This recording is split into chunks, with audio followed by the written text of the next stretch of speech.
I don't normally talk about this, but it's been weighing on my mind recently. With everything that's going on, whether it be the threat of war and stuff like that, you know, it's scary, really is frightening. I worry about the stuff that sustains us if we do have a war. And clearly we need food, we need water. Okay? And if you can't get those two things, you're going to die anyway. Let's be honest.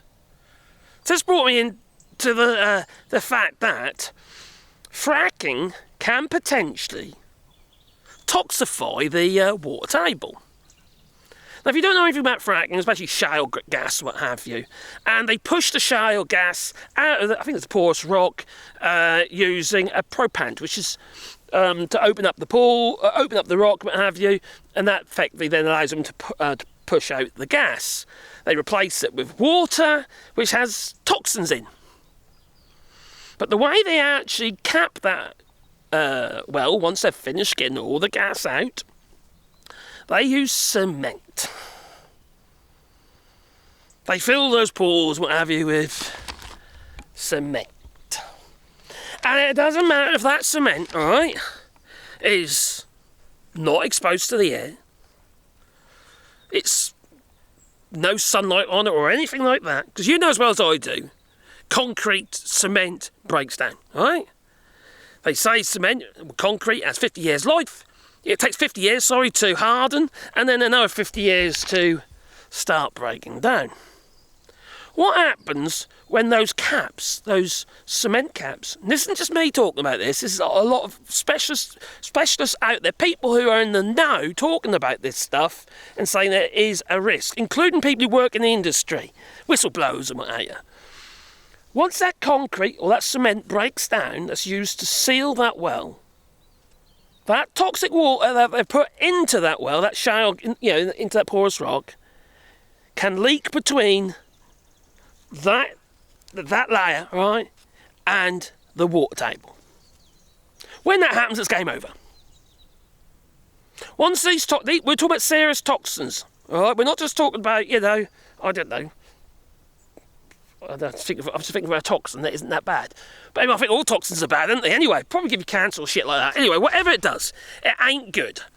And it could poison the water, of course, which means that all the animals drinking water, whether it be the cows, the sheep, and what have you, they'll all end up dying, just like they are around that pink river in India, because they've toxified the river because of pollutants from the dyeing industry.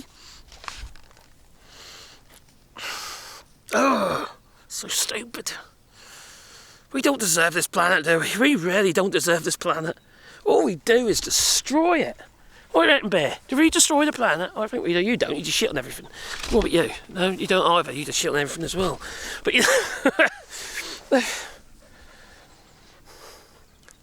no one's talking about this enough because this is so serious. Not necessarily today or tomorrow. We're talking about in the future. All right? Our children.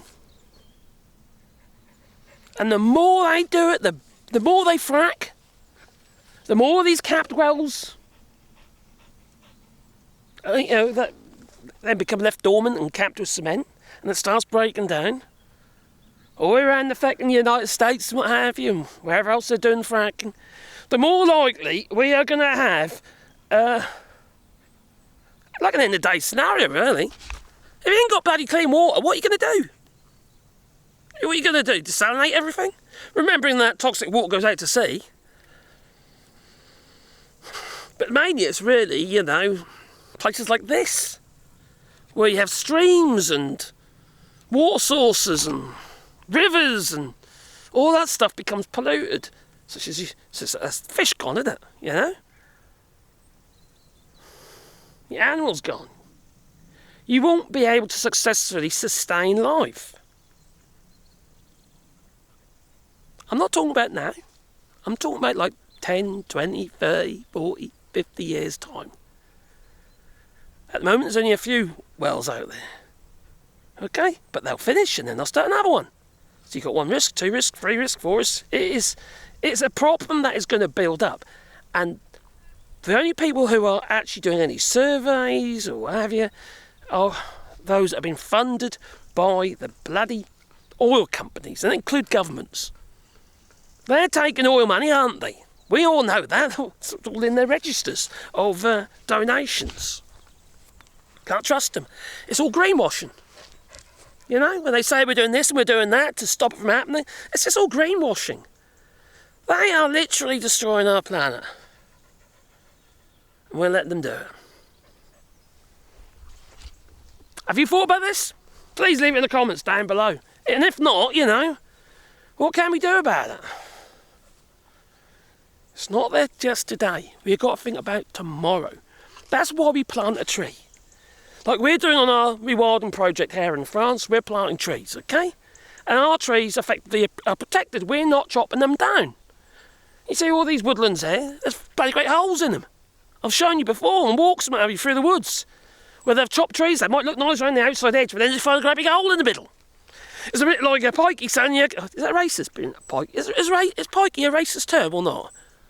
I think it probably is. Is it? No, it's not race, is it? Is it bigoted? Bigoted? Anyway, a gypsy selling you a carpet with a hole in the middle because I cut a big square out.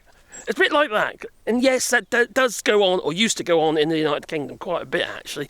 Door knockers, don't they? Do you want to buy a carpet? It's a bit like the tarmackers, you know?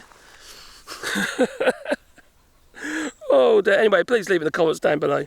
But if you want to support the channel or have a tree yourself, there's links down below as well. You can find out more about that.